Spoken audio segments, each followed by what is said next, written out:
for some length of time. I don't know why. Maybe they're incomplete by the applicant, maybe there's a bunch of different reasons. But I wondered if there was an internal change in that process, because they're rather, some of them are sloppy. And so I just wanted to ask about that process for neighborhood councils.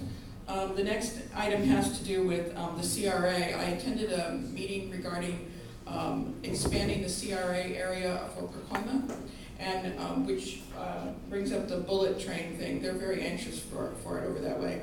But they talked about working with planners in the Department of City Planning with regards, because I asked a question with regards to the community plan. So I was wondering, do you have any work with the CRA planners and planners in the Department of City Planning? And how does it relate to the community plan, possible updates? Is it kind of helping? Anyway, I kind of want to ask about that. And then two more. Grandfathering. We noticed that a lot of projects that might come through, or permits that come through, have this old grandfathering thing that's left on them from 30, 40 years ago, and it doesn't give us the improvement that we would like to see in the community over time, and that the community at large is expecting. So I was wondering, is there any efforts for the planning department to work on that, so that applicants don't have to skirt, say, CUP process, or look at a school route that there might be, or that it's something that it uses adjacent to residential? And then the last thing is, when can we get together and have some sort of joint meeting with planning and the Department of Building and Safety on issues? Okay, thank you. The last one we'll start backwards, but over the new general manager for building and safety and I spend more time together than you should know.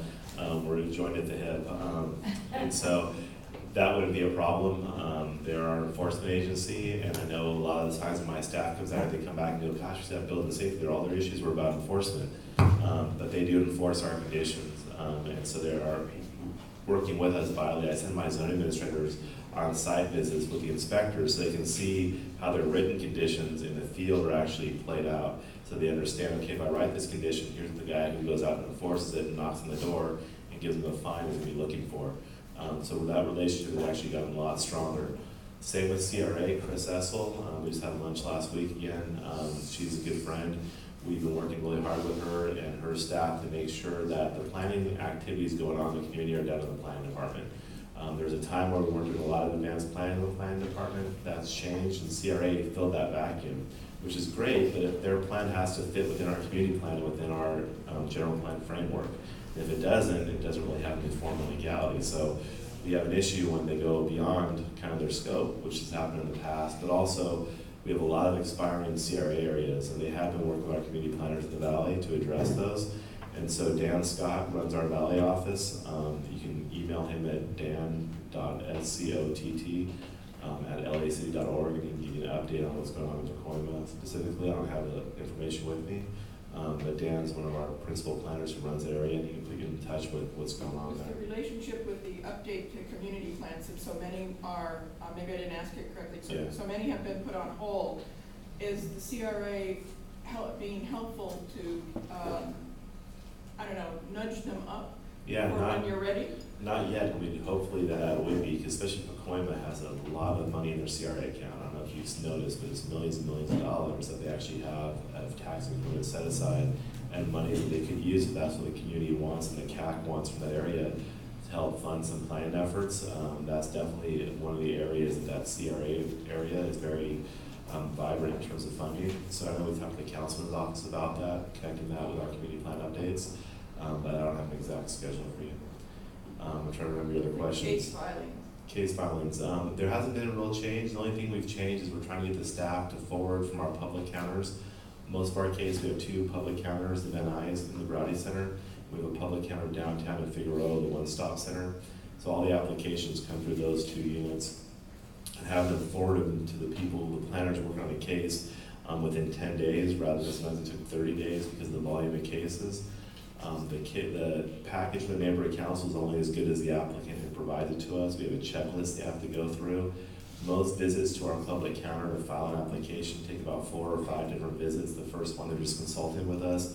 The second one, they want to know how to get their radius maps done. The third one, they want to know how to write their findings.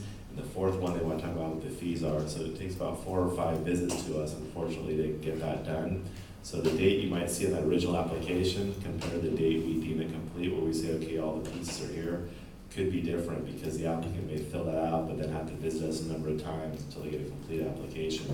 Even though some of them are hired consultants, it is a very intense process in terms of the information we require for them to provide us. We're trying to go a lot more digital. We're actually trying to go to a point in time where people can file applications online. We can distribute it to the neighborhood councils online, but that also takes certain kind of printing capacity from neighborhood councils to have in their local offices so that they can actually print these documents. Not everybody wants to read it on a computer, especially when you're looking at plans. So we're moving in that direction, but I'll talk to my staff. I'm not sure why there should be really any more of a delay than you've seen in the past. I'm not sure if it's a delay. I think expedite now only means expedite. Might be different. Yeah, our expedited process. Through in a way they didn't. Okay, our expedited processing section goes from the time the case is filed to a public hearing about 30 days. I'm not 30 days, 90 days. That could be maybe why you're seeing that there's a speed on that end. Have you met with the Hollywood Heritage Society?